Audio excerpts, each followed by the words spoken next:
Welcome to World Peace Puzzle. This time, we're exploring one of the most captivating locations in our own backyard. Join us as we explore one of the hidden gems of Massachusetts.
Nestled in the southeastern corner of Worcester County is the small town of Sutton, Massachusetts. Originally inhabited by the Nipmuc tribe, the area encompassing Sutton was sold to English settlers by a Nipmuc sachem, John Wumpus, who used his experience of growing up with both native and English families to negotiate profitable land sales with the arriving Europeans.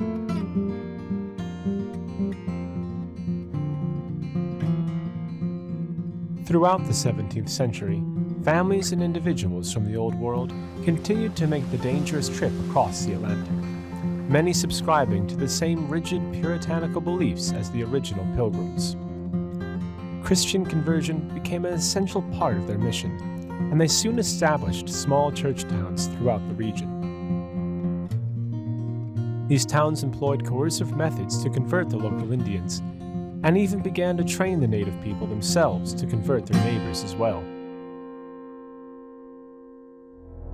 Proselytizing practices ranged from morally infused parables that warned of false gods to gratuitous acts of violence against those who could not be swayed. One such story tells of an Algonquin woman who, long ago, murdered one of the early European settlers. While fleeing from the scene, she came across another white man who asked to travel by her side.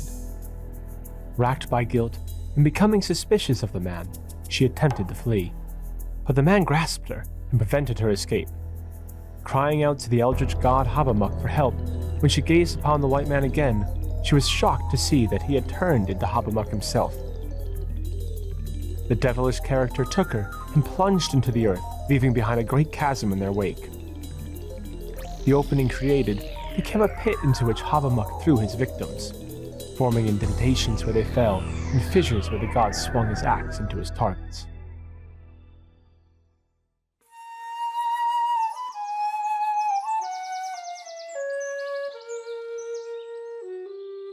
Although colonial evangelists used this chilling tale as a ploy to convert the Native Americans, the supernatural elements of the story do capture the air of mystery that seems to emit from the depths of the chasm itself. An alluring mystery which has attracted many to investigate the origins of Purgatory Chasm, including Massachusetts' first state geologist, Edward Hitchcock, who, in 1841, wrote this of his experience. This is an immense chasm, and I confess myself at a loss to explain its origin. It is natural to suppose that its sides have been in some manner separated from one another. But I can conceive of no mode in which this could have been accomplished, but by a force acting beneath, and this would so elevate the strata that they would dip on both sides from the fissure.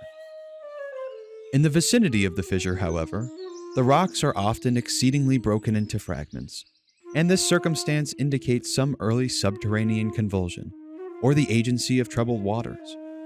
And I am rather inclined to refer these fragments, as well as the fissure, to the long-continued action of the waves of the sea, when the spot was so situated as to form a shore of moderate elevation. While Hitchcock's hypothesis proved to be inaccurate, the geologist was moving in the right direction. New England's distinctive landscape was designed by the proverbially slow procession of glaciers, carving an uneven terrain and leaving sizable blemishes across Massachusetts' facade. The last of these great glaciers, the Wisconsin, began its invasion some 75,000 years ago. After making its way as far as Nantucket and Long Island, its advance halted, and the Wisconsin began to recede, depositing huge boulders and vast quantities of water and ice along its retreat.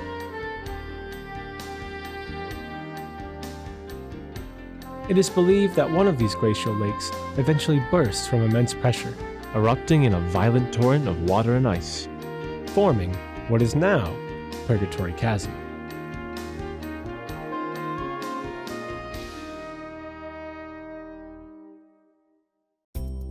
Purgatory Chasm is conveniently located right off of Route 146, which starts in northern Rhode Island and terminates in the city of Worcester. The route itself is an easy drive that flaunts Massachusetts' beautiful wooded scenery, especially during the autumn when the foliage is at peak color.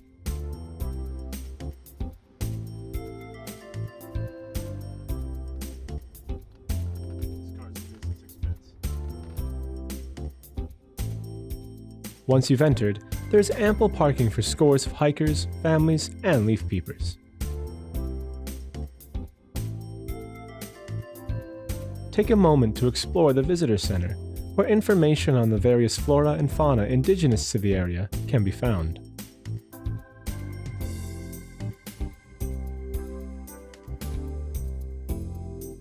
And familiarize yourself with the hiking trails. There's Charlie's Loop, which encircles the chasm itself, the Old Purgatory Trail, the Forest Road Trail, the Spring Path, which meanders by the old spring house,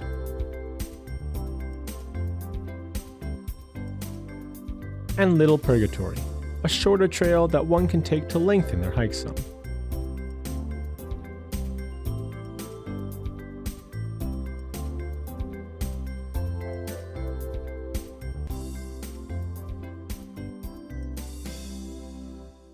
Of course, the main draw is the gorge itself.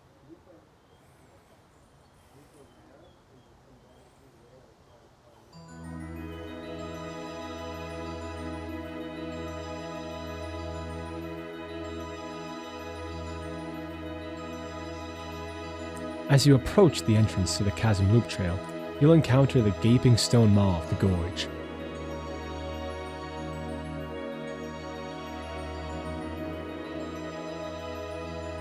Like a log cleaved in half by the hand of God in an otherwise typical New England landscape, it is no wonder that the first people to find the chasm attributed its formation to some mythical cause.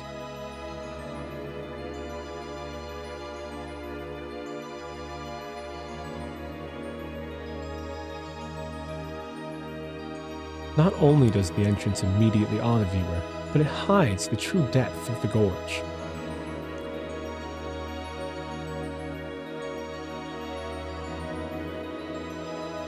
We clamber over ancient boulders, leaping from rock to rock as we descend to the ground. All the while, the towering stone walls on either side of us continue to rise.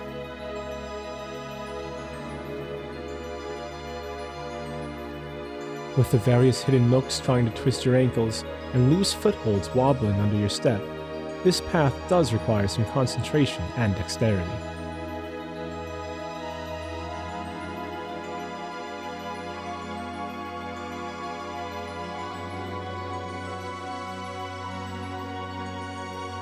Once reaching the chasm floor, though, we can stop for a moment and appreciate the beauty and grandeur of nature.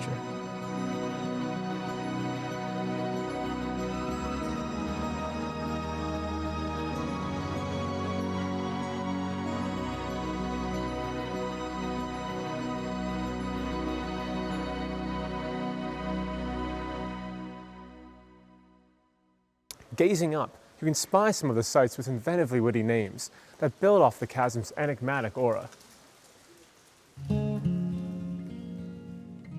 Imagine the tragic ending of Lover's Leap.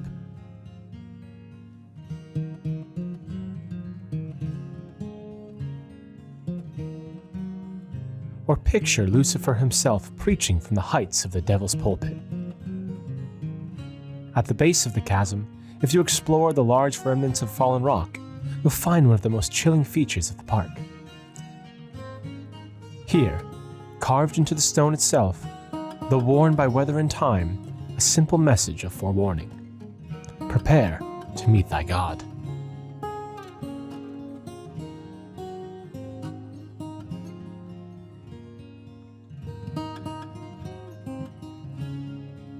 Once arriving at the end of the trail, we find another feature of the park, the Devil's Coffin. Test your nerve by standing beneath the large stone slab, fit for the sarcophagus of the fallen angel himself.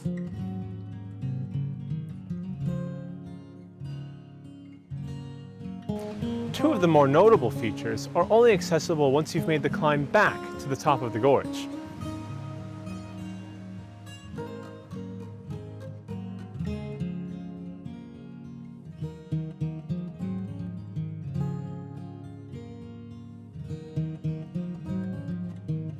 Fat Man's Misery, aptly named since one must squeeze through the very narrow gap.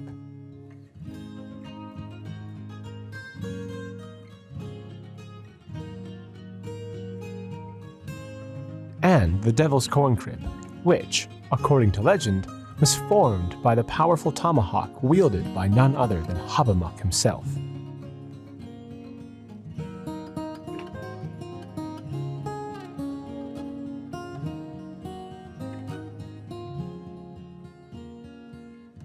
Though offering beautiful scenic vistas and a test of endurance for those looking for a challenge, the main trail only runs for about 1 mile. But don't worry, there's still plenty more to explore. To the right of the chasm's main entrance is Slanted Rock, another massive stone slab which visitors enjoy scaling. There's also a large picnic area where many families, as well as the occasional school trip, choose to play or simply relax in the refuge of nature.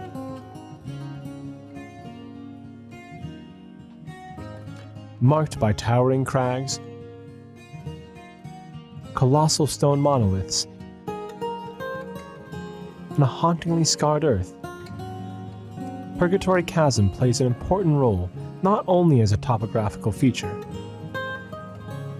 but also as an eloquent cultural touchstone of early Massachusetts history.